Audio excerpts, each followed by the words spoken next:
बाबासाहेबांचा डॉक्टर बाबासाहेब आंबेडकरांचा दलित पॅंथरचा त्यांचा आवाज हे पुस्तक ॲडव्होकेट जयदेव गायकवाड यांनी लिहिलेलं आहे.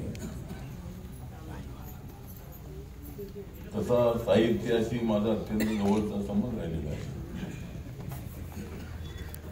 परिवर्तन साहित्य महामंडळाची स्थापना पण केली होती. आदरणीय कालगती दया पवार त्याचे अध्यक्ष होते आणि मी साहित्यिकांच्या सोबत मी राहिलेलो आहे. मी तसा साहित्यिक नाही. नामदेव ढसाळांसारखे मोठे कवी होते, राजा ढाले हे साहित्यिक होते,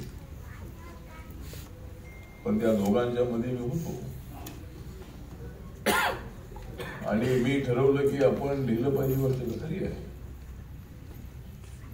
पण सर्वांनीच लिहित राहिलं तर लोकांची कामं कोणी करायची. त्यांची स्थापना जी झालेली आहे त्यामुळे झाली. विद्रोही कविता, विद्रोही साहित्य असलंच पाहिजे, कथा कादंबऱ्या असल्याच पाहिजे. पण फक्त लिहून चालणार नाही, तर त्यासाठी प्रॅक्टिकल आंबेडकरी लोकांना न्याय देण्यासाठी संघर्ष करणारी चळवळ उभी राहिली पाहिजे. म्हणून अमेरिकेमध्ये ब्लॅक पॅंथर स्थापन झाली होती नेग्रो लोकांच्या न्यायासाठी, आणि आपल्या देशामध्ये सातत्यानं अत्याचार होत होते. अनेक गावामध्ये अत्याचार होत होते. बाबासाहेबांच्या काळामध्ये बाबासाहेब तर साताऱ्यामध्ये शाळेच्या बाहेर बसून शिकले, पण आज अशी परिस्थिती नाही. जर एखाद्या शिक्षकाने आपल्याला सांगितलं की शाळेच्या बाहेर बसा, शिक्षकाला शाळेच्या बाहेर काढल्याशिवाय आपण राहणार नाही. परिस्थिती बदललेली आहे, पण अजूनही अत्याचार होत आहे. रोटी बेटी भेटी व्यवहार होत आहे. माझ्या मंत्रालयाचा इंटरकास्ट मॅरेजचा विषय आहे. देशामध्ये प्रत्येक वर्षाला 2.5 ते 3 लाखापेक्षा इंटरकास्ट मॅरेज होतात, ते आमच्या रेकॉर्डला असलेली. पण अनेक मुलं आणि मुलं एकत्रित येतात, अनेक जाती जमातीची मुलं एकत्रित येतात, आणि ज्यांना आमचे 2.5 लाख रुपये नको आहेत अशा अनेक मुलं मुली आहेत. त्यांचे रेकॉर्ड आपण काढलं पाहिजे असं मी अधिकाऱ्यांना सांगितलं. समाजामध्ये परिवर्तन होते गोष्ट खरी आहे, पण आज जी मनोवादी मेंटॅलिटी आहे ती अनेक लोकांच्या मनामध्ये आहे. एकाच पक्षामध्ये मनोवाद आहे असं नाही, सगळ्याच पक्षामध्ये मनोवादी लोक आहेत. आणि आज या ठिकाणी मी आदरणीय बाबा आढाव यांच्या सोबत आम्ही पॅंथरच्या काळामध्ये नामांतराची म्हणून चालवली आहे. नामांतरवादी कृती समिती आणि भारतीय दलित पॅंथर. तर पॅंथरचा नामदेव ढसाळ राजा ढालेचा इतिहास हा 5 वर्षाचा होता. नामदेव ढसाळ यांच्यासोबत माझे संबंध अत्यंत चांगले होते. शेवटच्या काळामध्ये बॉम्बे हॉस्पिटलमध्ये नामदेव ढसाळ असताना मी त्यांना सातत्यानं भेटत होतो, आणि नामदेव ढसाळे म्हणायचे की रामदास आमचा चांगला कार्यकर्ता आहे, त्यांनी पॅंथर जीवन ठेवलेली आहे. आणि म्हणजे माझ्या गळ्यामध्ये पडत होत्या गावागावामध्ये फुलांची माळ. माझ्या गावामध्ये पडत होती गावागावामध्ये फुलांची माळ, कारण माझा नेता होता नामदेव ढसाळ.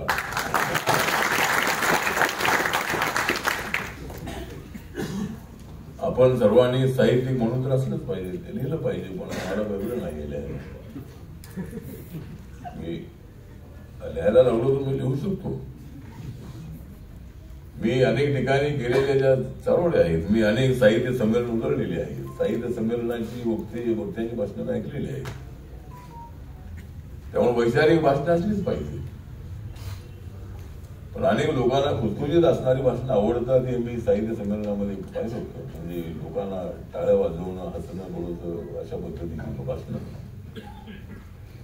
आणि त्याच्यातून मी सुरुवातीला न बोलणार असा मी कार्यकर्ता होतो. भारतीय दलित प्रांत स्थापन करताना अरुण कांबळेंना पण अध्यक्ष बनवलं होतं. राजा ढाले यांच्यासोबत माझे संबंध अत्यंत चांगले होते. नामदेव ढसाळ यांच्यासोबतही माझे संबंध अत्यंत चांगले होते. आणि राजा ढालेंचा अमेरिकेला सत्कार गेला होता. त्याला 10 लाखांची पैसे दिली होती. म्हणजे राजा ढाले यांनी पॅन्थर बरखास्त केली आणि त्या बरखास्तीचे जे पत्र होती वर्तमानपत्रामध्ये देण्याची, ते सगळे पत्र मी जाऊन दिली होती. पण राजा ढालेंचा निर्णय मला मान्य होता. मी त्याचा न बोलणारा का मी विद्यार्थी होतो, कार्यकर्ता होतो. आणि राजा ढालेंचा प्रभाव माझ्यावर होता. राजा ढालेंचा माझ्यावर फार विश्वास होता. रामदास असं काय करेल असं त्यांच्या मनामध्ये कधी आलंही नाही. पण मला असं वाटलं की पॅन्थर बरखास्त झाली तर सगळा पॅन्थरचा इतिहास निघून जाईल, पुसून जाईल. दलितांचं जे हे संरक्षणाचं कवच आहे ते कवच एकदम कुठंतरी निघून जाईल. आणि पॅन्थरच्या काळामध्ये मारामाऱ्या करण्याची आवश्यकता नव्हती. कुठं काय झाली असेल सुरुवातीला. मी ज्यावेळेला भारतीय दलित पॅन्थर सुरू केली त्यावेळेला मारामाऱ्या वगैरे अशा भानगडी नव्हत्या. मी लोकांना हे सांगत होतो की तुम्ही सगळे आमचेच आहात. मराठा आमचेच आहेत, ओबीसी आमचेच आहेत, मुसलमान आमचेच आहेत, ख्रिश्चन आमचेच आहेत. बाबासाहेबांची चळवळ म्हणजे फक्त बौद्धांची चळवळ नाही, पूर्वीच्या महाराजांची चळवळ नाही. पण एक गोष्ट खरी आहे की बाबासाहेब आंबेडकर हे सगळ्यांच्या घरामध्ये गेले पाहिजे, पण अजून जात नाही. प्रयत्न करून सुद्धा ते जात नाहीत. अजून सगळ्या दलितांच्या जातीत एकत्र येत नाहीये. इतर लोकांना आपण म्हणतोय ते जातीवाद आहोत, पण आपण काय आहोत हे आपण तपासलं पाहिजे. एक जात दुसऱ्या जातीसोबत अजून टाळ्या वाजवण्याचा विषय नाही आहे. अरे टाळ्या वाजवल्या तर अजून ते एकत्र येणार नाही. हे आपण तपासणे अत्यंत आवश्यक आहे. शेड्यूल कास्टमध्ये महाराष्ट्रामध्ये 59 जाती आहेत. रिपब्लिकन पक्षामध्ये आम्ही प्रयत्न करतो. आम्ही मातंग आघाडी केलेली आहे, धर्मकार आघाडी केलेली आहे. मातंग समाज हा काय प्रमाणामध्ये पॅन्थरच्या काळामध्ये अनेक पॅन्थरचे नेते मातंग समाज आपल्यासोबत होते, पण आज थोडे दिसत नाहीये. तर दलितांना जर एकत्र करणं आवश्यक आहे. आपण त्यासाठी काम करणं अत्यंत आवश्यक आहे. पण आपल्यामध्ये फुटीचे लागण फार मोठ्या प्रमाणामध्ये आहे. कार्यकर्ते कधी इकडे जातात, कधी तिकडे जातात. तिकडे गेले की तिकडे कर्म जाऊन पुन्हा इकडे येतात. तर कार्यकर्ते फार झालेला आहे. म्हणजे सगळे आंबेडकरवादी आहेत. त्यांच्या मनामध्ये जयभीमचा जोश आहेच आहे. ते स्वतः प्रामाणिक आहेतच आहे. रिपब्लिकन पक्षात आहे की होत नाहीये. आपल्याला माहित आहे की माननीय बाळासाहेब आंबेडकरांनी सगळ्या निवडणुका ते लढले. लोकसभेची, राज्यसभेची, 2014ची, 19ची, 24ची. त्यांचा पक्ष अजून रेकग्नाइज होत नाहीये. लक्ष्मण मामाने आपण होतात त्यांच्यासोबत. आपण सगळ्या वंचितांना न्याय देणं ही चांगली गोष्ट आहे. बाळासाहेबांचा आणि माझ्या काय अजून त्याचं काय माझा काय बाबा त्यांच्याशी नाही आहे. बाळासाहेब एकत्र आले तर त्यांनी अध्यक्ष व्हावं ही भूमिका मी अनेक वेळेला मांडली. पॅन्थर स्थापन होत असेल पुन्हा, पण त्यासाठी जोश हवा आहे, राग हवा आहे. रागच नसेल तर काय पॅन्थरचा उपयोग आहे. अन्याय विरुद्ध राग येणं ही अत्यंत आवश्यक बाब आहे. त्यावेळेला आपण अनेक लोकांच्या सभा उधळलेल्या आहेत. पण आपल्याला बाबासाहेब आंबेडकरांचं जे राजकारण आहे ते राजकारण समतेचं राजकारण आहे. सर्व जाती जमातीने घेऊन जाणारं राजकारण आहे. मी जर इथं असलो ज्या वेळेला मी निर्णय घेतला होता, माननीय बाळासाहेब ठाकरे मला म्हणाले की शिवशक्ती भीमशक्ती एकच आली पाहिजे, तर मी त्या भूमिकेचा अजिबात नव्हतो. योगेंद्र गवाडे सर वगैरे माझ्यासोबत होते, आमचं ऐक्य झालं होतं त्यावेळेला आम्ही होते. गवाडे सरांचं म्हणणं होतं की आपण शिवसेना भाजप सोबत जायला काय हरकत नाही, पण मी अजिबात तयार नव्हतो. बाळासाहेब ठाकरे असं बोलल्यानंतर 8-9 महिने मी सगळ्या लोकांची चर्चा केली. 6 ठिकाणच्या बैठका मी घेतल्या, पुण्यामध्ये, नागपूरमध्ये, मुंबईमध्ये, नाशिकमध्ये, अमरावतीमध्ये, कोल्हापूरमध्ये. अनेक 6 ठिकाणी सांगितले जर वैचारिक मतभेद असले तरी आपण निर्णय घ्यायला काय हरकत नाही. समाज जर अशा पद्धतीनं व्यापक होत असेल तर काय हरकत नाही. म्हणून मला निर्णय घ्यावा लागला. लक्ष्मण माने म्हणताय की आठवडे तुम्ही इकडे या, मी तुम्हाला सांगतोय तुम्ही तिकडे या.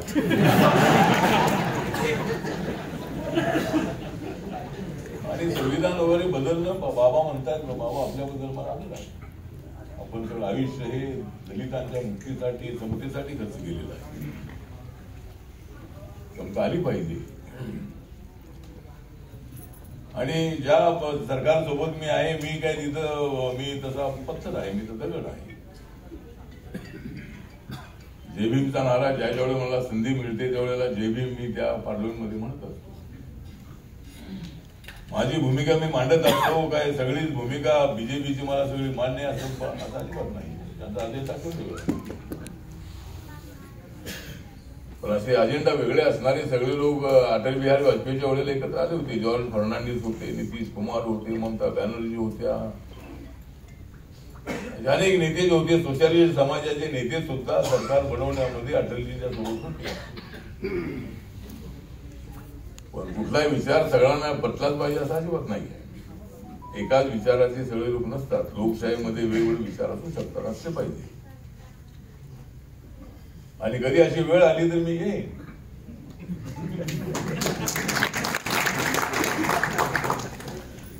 कधी अशी वेळ आली तर मी येईन, पण मी आलो तर सगळ्यांना घेऊन येईन.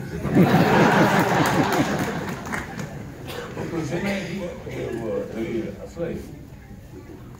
या गोष्टी मला पटत नव्हत्या, पण मी आलो, मला लोकांनी सांगितलं. आणि मी तिथं आल्यानंतर मी माझा पक्ष नॉर्थ ईस्ट मध्ये सगळ्या ठिकाणी वाढवलेला आहे. नागालँडमध्ये आरटीआयचे 2 आमदार आहेत. त्यानंतर मणिपूरमध्ये माझ्या पक्षाच्या कॅन्डिडेटला 1,50,000 मतं मिळाली आणि तिथं माझ्या पक्षाला मान्यता मिळाली.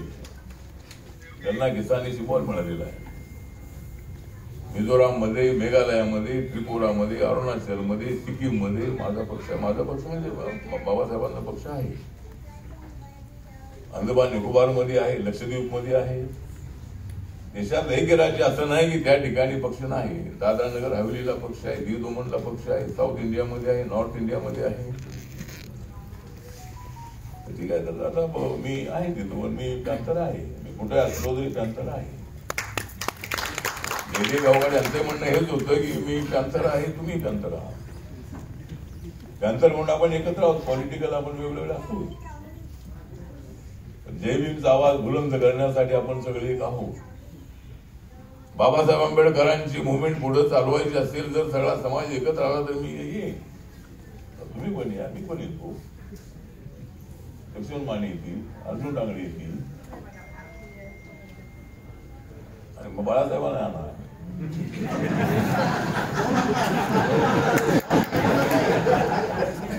आपण एकत्र येऊन फक्त चालणार नाही. म्हणजे समाजाला एकत्र करायचं असेल तर म्हणजे अर्जुन डांगरे एवढी जबाबदारी आहे की त्यांनी बाळासाहेबांना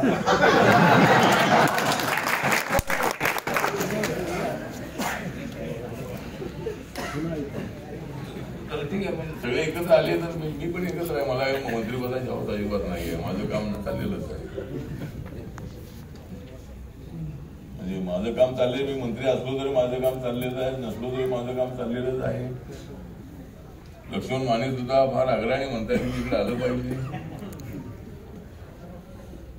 वेळ आली तर मी येईन. जोपर्यंत वेळ येत नाही तो अजिबात येणार नाही.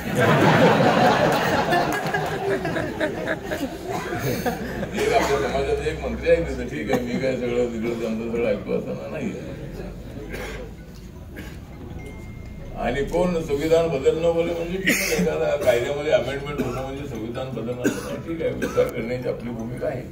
बाबांसारखे एक आदरणीय नेते आमचे आहे, त्यांची विचार प्रणाली अत्यंत सुसंस्कृत अशी आहे. बाबासाहेब आंबेडकरांच्या विचाराशी मानून ते सातत्यानं दलितांना न्याय देण्यासाठी प्रयत्न करत आहे. त्यांच्याबद्दल आम्हाला अभिमान आहे. वैचारिक मतभेद असू शकतात, ऐकू दे वैचारिक मतभेद असू शकतात, असलीच पाहिजे. सगळे निर्णय घेताना सगळं एकमत असत नाही. गौतम बुद्धांच्या काळामध्ये मी 3 दिवस होतो बिहारमध्ये. त्या ठिकाणी महाबोधी सोसायटी, महाबोधी महाविहार जे आहे ते आंदोलन पुण्यामध्ये मोठं झालं. 10-20 हजार लोक इथं होते. मुंबईला झालं, अनेक ठिकाणी आंदोलन झालं. 50-52 दिवसापासून त्या ठिकाणी बनतेजी आंदोलन करत आहे. माननीय नितीश कुमार यांना भेटलो. हा जो कायदा आहे, हा कायदा 1949चा आहे. म्हणजे महाबोधी महाविहाराचा जो ट्रस्ट आहे त्या ट्रस्टमध्ये 4 बुद्धिस्ट, 4 हिंदू आणि कलेक्टर आहे तो त्या ठिकाणचा चेअरमन. अशा पद्धतीची तिथली पूर्वीपासूनची परिस्थिती आहे. पूर्वी काँग्रेसची सरकार होती, त्यानंतर लालू प्रसाद यांचं एक सरकार होतं, रबडी बहिणीचं सरकार होतं. नितीश कुमार 5 वेळेला मुख्यमंत्री झालेले आहेत. ते बीजेपी सोबत नसताना मुख्यमंत्री होते, आता बीजेपी सोबत असताना ते मुख्यमंत्री आता आहेत. त्यामुळे त्यांना भेटून आपण सांगितलेलं आहे. आरिफ मोहम्मद खान तिथले राज्यपाल आहेत, त्यांना मी भेटलेलो आहे. त्या कायद्यामध्ये बदल करण्याच्या संबंधात मागणी तर आपली आहेच आहे. आणि आपलं म्हणणंच आहे बाबा तुमच्या धर्माच्या कुठल्याच ट्रस्टमध्ये आम्हाला घेत नाही तर आमच्यामध्ये तुमचं काय काम आहे? आम्हाला घर में तुम्हाला क्या काम आहे?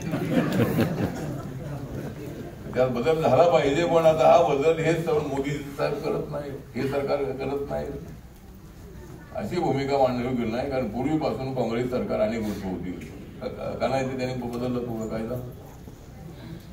बीजेपी वाले तर आता आलेले आहेत, 10 वर्ष झाले आलेले आहेत. त्यामुळे ठीक आहे, तर तो बदल झालाच पाहिजे, सत्ता कोणाची असो. पण ते बौद्ध विहार जे आहे ते बौद्ध विहार आपल्या ताब्यात आलं पाहिजे. आणि त्या जे ट्रस्टी सगळे आहेत ते ट्रस्टी सगळे आपलेच असले पाहिजे. त्या ठिकाणी रोज हजारोच्या संख्येने लोक जातात. आणि मी त्या ठिकाणी 3 दिवस होतो. त्या पुन्हा मी भेटलो आणि त्यांच्यासाठी आपण त्यांच्या पाठीच्या पण आहोत. ठीक आहे, तर आता कॅन्सरची मुवमेंट जी आहे ती मुवमेंट अत्यंत चांगली आहे. पुन्हा दलित कामगार स्थापन करायची का अशा पद्धतीची चर्चा अमेरिका, इंग्लंड अनेक ठिकाणावर मला लोकांनी फोन आले. पुन्हा कॅन्सरची स्थापना करा अशा पद्धतीची त्या सगळ्यांचीच आहे. कॅन्सरची स्थापना करायची असेल तर तरुणांच्या मध्ये जोश असला पाहिजे. फक्त घोषणा देऊन आणि टाळ्या वाजून होणार नाहीये. तर त्यावेळची जी कॅन्सर होती तशा पद्धतीचा उत्साह, तशा पद्धतीचा राग, अन्याय झालं की तुटून पडण्याची तशी भूमिका. जेलमध्ये जाण्याची वेळ आली तर जेलमध्ये जाण्यासाठी तयार असलं पाहिजे. आम्ही जरी सत्तेत असलो, अन्याय झाला की आंदोलन केलंच पाहिजे ही भूमिका मी कार्यकर्त्यांना अनेक वेळेला सांगितलेली आहे. जरी आम्ही सरकारमध्ये असलो तरी सरकारच्या विरोधामध्ये विषय नाही, परंतु न्यायासाठी आंदोलन करणं अत्यंत आवश्यक आहे. पण तशा पद्धतीचं आंदोलन उभं राहत नाही. आज एकदम व्हाईट कॉलरची लोकांची संख्या वाढत आहे, शिक्षण वाढत आहे, अनेक मुलं मुली सगळे एकत्र येऊन लग्न करतायत, चांगले पगार मिळत आहेत. प्रोफेसरना अलीकडे पगार 1 लाख, 1.5 लाख, 2-2 लाखापर्यंत आहे. ठीक आहे, पगार असू द्या. म्हणजे त्यांना एवढा पगार आहे तेवढा आम्हाला मंत्र्यांना पगार आहे तेवढाच आहे. 2 लाख रुपये पगार आहे आम्हाला. सांगायला होती तेवढं. जर कॅन्सर उभी करायची असेल तर त्याचा विचार आपल्याला करायला हरकत नाही आहे. ती कॅन्सर कशी असेल, कारण आम्ही सगळे वेगवेगळ्या ठिकाणी आहोत. मी इकडे भाजप भाजपसोबत नवी इंडिया सोबत आहे. अर्जुन डांगळे उद्धव ठाकरेंसोबत आहे. मी पण त्यांच्यासोबत होतो पण आता नाही आहे. जयदेव गायकवाड पवार साहेबांच्या सोबत आहे. मी सुद्धा पवार साहेबांसोबत होतो. सगळे आपण सगळ्या ठिकाणी आहोत. दिलीप जगताप ते ऐक्यवादी बोलून चालू पाहिजे.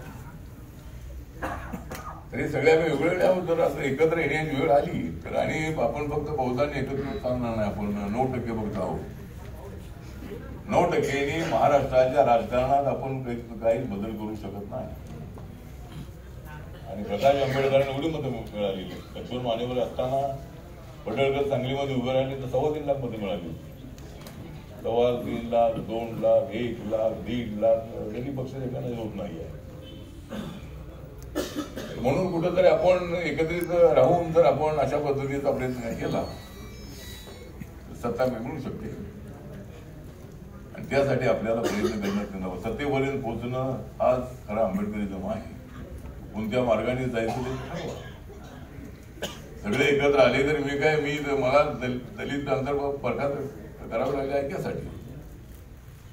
भारतीय दलित आंतर बरखास्त करताना अनेक लोक लढले. रिपब्लिकन पक्षात ऐक्य करायचं की प्रांतर ठेवायचे हा प्रश्न माझ्यासमोर होता. आणि मला असं वाटलं की जर मी ऐक्यामध्ये सामील झालो नाही तर माझ्याबद्दल सगळ्या इतिहासामध्ये माझी नोंद होईल की मी ऐक्य फोडलं. आणि म्हणून मग प्रांतर बरखास्तीचा निर्णय आम्हाला घ्यावा लागला. मी म्हणत होतो की प्रांतर असू द्या, मी RPI मध्ये राहीन. पुन्हा एकदा अशा पद्धतीत प्रांतर उभी राहत असेल तर चांगली गोष्ट आहे. आणि आजचं जे पुस्तक आहे हे दलित प्रांतरचा छंद हवा. आपली तर आहे जय भीमची जात, आपली तर आहे जय भीमची जात. म्हणून तुम्हाला दाखवावं लागेल पुन्हा एकदा प्रांतरचा छंद हवा.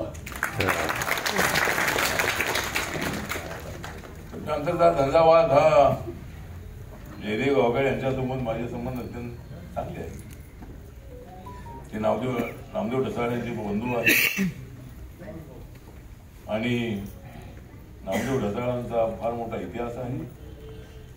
त्यांच्या गोलपिटा या कविता सगळ्या जगभरामध्ये गाजलेल्या आहेत.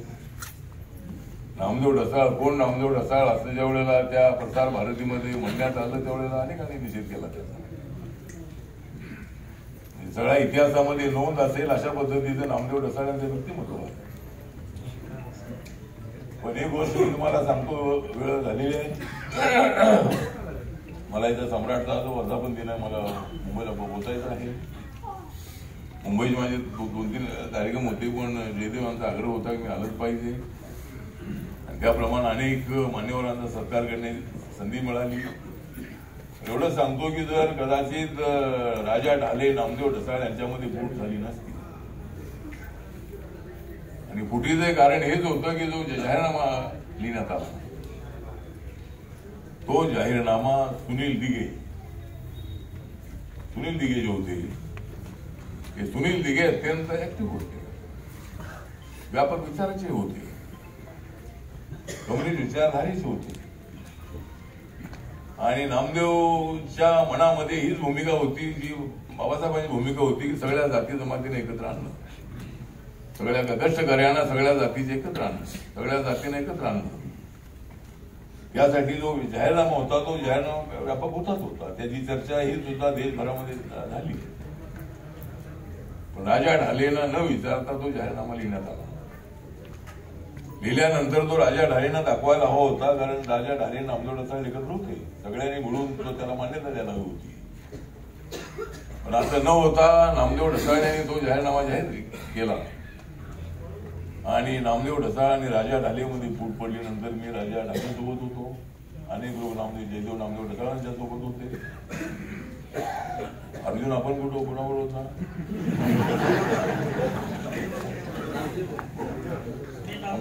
नामदेववर होते ते. आणि जाहीरनामा व्यापक आहे या मताचा मी होतो. जाहीरनामा अत्यंत चांगला होता. पण राजा ढालेला असं वाटलं की त्याला कम्युनिस्टांचा हात लागलेला आहे, तो कम्युनिस्ट विचारधारेचा जो आहे. अशा पद्धतीची भूमिका राजा ढालेने घेतली आणि राजा ढाले नामदेव ढसाळमध्ये फूट झाली. जर ती फूट झाली नसती तर कदाचित अजूनही प्रांताचा वेगळा इतिहास झाला असता. प्रांताने एक वेगळ्या पद्धतीने पुढे जाऊ शकली असती. त्यामुळं राजा ढाले आणि नामदेव ढसाळमध्ये फूट पडली. नंतर नामदेव दलित प्रांताचं अनेक काम करत होते. राजा ढालेंना असं वाटलं की माझ्यामुळे काय अंतर आहे, माझ्या लेखामुळे काय अंतरला फार मोठं यश मिळालं. आपल्या लेख आला होता साधनामध्ये लेख आला होता आणि साधनामध्ये जो लेख आला होता 15 ऑगस्टच्या संबंधामध्ये एवढा आमच्यावर अन्याय होत असेल तर आम्ही काय करायचं वर असा तो लेख होता. त्यानंतर ही शांतर ही जास्त चर्चेमध्ये आली. खरी आहे, नामदेव रसाळे संस्थापक होते, अर्जुन डांगरे होते, उमाकांत रणवीर होते, मी नव्हतो. आपण सगळे अंतर स्थापना केली. नंतर राजा ढाले त्यामध्ये आले आणि त्यांच्या लेखानंतर मोठी चर्चा झाली आणि त्यामुळं पॅन्थर सगळ्या देशामध्ये जगभरामध्ये आली. तर ती जर त्याच्यामध्ये राजा ढालेंचे मोठे योगदान आहे, पण हे दोघे एकत्र राहिले ना. आणि पुन्हा राजा ढाले आणि राजा ढालेंना असं वाटलं की माझ्यामुळे पॅन्थर आहे, माझ्यामुळे पॅन्थरचं नाव आहे आणि नामदेव रसाळ दलित पॅन्थर नावाने काम करताय, तर मी बरखास्त गेली तर मग त्याला महत्व राहणार नाही असं त्यांच्या डोक्यात विचार होता. आणि राजा ढाले यांनी कुणाला न विचारता दलित नंतर बरखास्त केली. मी आपल्याला सांगितलं की अनेक लोक माझ्यासोबत आले, गंगाधर गाडे, शेगावकर, दयानंद मस्के, उमाकांत रणधी, अशा पद्धतीचे अनेक लोक माझ्यासोबत आले. देशामध्ये 16-17 राज्यात पॅन्थर होती ते माझ्यासोबत आले. मी तेवढं भाषण करत नव्हतो. अरुण कांबळेला जरी अध्यक्ष केलेलं असलं तर ही पॅन्थर आठवलेंची पॅन्थर असं लोक समजायचे. मला काय पॅन्थरचं अध्यक्ष व्हायला पाहिजे असं नाही. मी माझ्या नावाने मला सगळे लोक ओळखत होते. रोज लोकांना पोलीस स्टेशनला जाण्याचं काम माझं असायचं, पकडलेल्या लोकांना सोडवायचं काम माझ्याकडे असायचं, काय लोकांना आतमध्ये टाकण्याचं काम माझ्याकडे असायचं आणि अन्याय केलेल्या त्यांना आतमध्ये टाकणे आणि आंदोलन केलेल्या बाहेर सोडवणे हे काम माझं होतं. सगळे अधिकारी मला तेवढ्याला ओळखायचे नावाने. काम मी सुरू ते केलं आणि मला असं वाटलं होतं की आपण लिहित बसण्यापेक्षा आपण लिहा. मी हे काम करतो, प्रॅक्टिकल काम करतो आणि त्यामुळं मी काम सुरू केलं आणि भराभर लोक माझ्यासोबत आले. मी मोठा साहित्यिक नव्हतो, विचारवंत नव्हतो, कार्यकर्ता होतो आणि त्या कार्यकर्त्यांच्या पाठीमागं एवढ्या भराभर लोकांच्या छावण्या स्थापन झाल्या. अनेक लोक माझ्यासोबत आले. ठीक आहे, मी पॅन्थर चालवल्यानंतर मला महाराष्ट्राच्या मंत्रिमंडळात आणि संधी मिळाली. मंत्री होण्याची माझी इच्छा नव्हती, पण काँग्रेसच्या आघाडीमध्ये पवार साहेबांना 141 जागा मिळाल्या 1990 मध्ये. तर बाळासाहेब आंबेडकर, गवई साहेब, कवाडे सर, आम्ही एकत्रितपणे जर काँग्रेसला पाठिंबा दिला असता त्यावेळेला 1/3 सत्ता किंवा 1/4 सत्ता आपल्याला मिळाली असती. सगळ्यांनी एकत्रितपणे पाठिंबा दिला असता तर त्यावेळेला आपल्या समाजाची मेंटॅलिटी भाजप सेनेच्या विरुद्ध होती, काँग्रेसच्या बाजून होती. आणि मी मंत्री झाल्यानंतर सगळ्या वर्णीमध्ये अनेक ठिकाणी सगळी लाईटिंग लोकांनी केली होती. बाबासाहेबांच्या नंतर आमचा मंत्री झाला म्हणून होते आपल्या पक्षाचा. तर ते त्या पद्धतीनं म्हणजे मला मंत्री बनण्याची माझी इच्छा नव्हती बनण्याची अजिबात मंत्री. पण रिपब्लिकन पक्षाच्या पाठिंब्यामुळे सत्ता आली आणि जर आम्ही सगळे एकत्रित असताना जर मी म्हणालो तशी डेप्युटी सीएम आपला होऊ शकला असता. बाळासाहेब आंबेडकर डेप्युटी सीएम होऊ शकले असते, पण आम्ही सगळे एकत्र राहिलो नाही. बाळासाहेबांचा आग्रह होता की आपण जनता दलासोबत जायला पाहिजे. मी म्हणत होतो की महाराष्ट्रात जनता दलाची ताकद एवढी नाही, त्यामुळे शिवसेना भाजपला हरवायचं असेल तर आपण काँग्रेससोबत जायला पाहिजे हा माझा आग्रह होता. आणि आपल्या ऐक्यामध्ये बहुमत झालेलं होतं. ऐक्यामध्ये सगळ्या गटाचे जे 32-33 लोक होते, मला अर्जुन डांगरे साहेब त्यामध्ये होते आपल्या बाळासाहेबांसोबत. तर त्या 33 लोकांपैकी जवळजवळ 22 लोकांनी काँग्रेस बाजून मतदान केलं. नंतर मग आम्ही 3 जण आम्ही सुकानंद समिती होती, त्यामध्ये डोळे साहेब, प्रकाश आंबेडकर साहेब आणि मी होतो. आणि माझा आग्रह होता की मग जर एकमत होत नसेल तर बहुमताचा निर्णय घ्या. बहुमत हे आपल्याला चालू होतं, बहुमत झालं होतं. तेवढ्याला बाळासाहेबांनी ऐकलं असतं तर आपली फार मोठी ताकद सगळी राजकारणात आवडली असते. आपले 20, 30, 40 आमदार निवडून आले असते, 10-15 मंत्री झाले असते. ती वेळ गेली, मी एकटाच गेलो, मग मला एकट्याला मंत्री केलं. माझा स्वभाव जो आहे तो जरी चवळीमध्ये डॅशिंग असला तरी अशी ऍडजस्टमेंट करणं किंवा काही मिळवणं याच्यामध्ये मी कमी पडतो. म्हणजे जर सगळे आम्ही एकत्र असतो तर फार मोठी सत्ता मिळाली असती. पण ठीक आहे, आता गेलेली आहे आणि पुन्हा अशी वेळ येईल असं वाटत नाही आहे. पुन्हा आपण सगळे एकत्र येऊ का नाही काय तर सांगता येत नाही आहे. आलं पाहिजे खरी आहे, पण एकत्र आपण येत नाही आहे. म्हणून पुन्हा एकदा पॅन्थर स्थापन करायची नाही हा विचार करायला हरकत नाही. आणि जयदेव गायकवाड यांनी अत्यंत चांगलं पुस्तक लिहिलेलं आहे. अनेक कार्यकर्त्यांचा जो अनुभव आहे, त्यांचं जे योगदान आहे ते त्यांनी यामध्ये मांडलेलं आहे. आणि नामदेव ढसाळ यांना हे पुस्तक त्यांनी हे काय अर्पण केलेलं आहे. त्यामुळं नामदेव ढसाळ यांचं फार मोठे योगदान पॅन्थरच्या मुवमेंटमध्ये आहे. तर मी आपला जास्त वेळ घेत नाही. अनेक लोकांचं सत्कारही झालेलं आहे. अनेक मान्यवर या ठिकाणी उपस्थित आहे. त्यामध्ये अर्जुन डांगळे तर आहेतच आहेत. आपले बाबांना जातीच झाले हा समारंभ होतो, त्याला एक आगळं वेगळं असं महत्व आहे. आणि अशा परिस्थितीमध्ये मी इकडं असताना बाबा आणि मी एकत्र येणं ही फार मोठी आवड होत होती. पण जयदेवने ठिकाणात या कार्यक्रमाचा अध्यक्ष बनवलेला आहे. एवढं अत्यंत चांगली आहे. बाबांच्याबद्दल मी कुठे असलो त्याच्याबद्दल माझ्या मनामध्ये प्रश्नाचा आदर होता, आज आहे, उद्या राहील. बाबांच्या अध्यक्ष यायला कार्यक्रम होतोय. आणि या ठिकाणी अर्जुन डांगळे, लक्ष्मण माने, अरुण थोडे, डॉक्टर मनोज जाधव, विजय जाधव, मनोज मालेकर, दिलीप जगताप, सुरेश केदारे अशा अनेक मान्यवर जे आहे ते मान्यवर या ठिकाणी आहेत. आणि आपले दीपक मस्के जे आहे त्याच्या कार्यक्रमात सत्कार करतायत. अनेकांचा सत्कार झालेला आहे. त्या सर्वांना मी शुभेच्छा देतो आणि माझे 2 शब्द संपवतो. जय हिंद, जय भारत, जय महाराष्ट्र.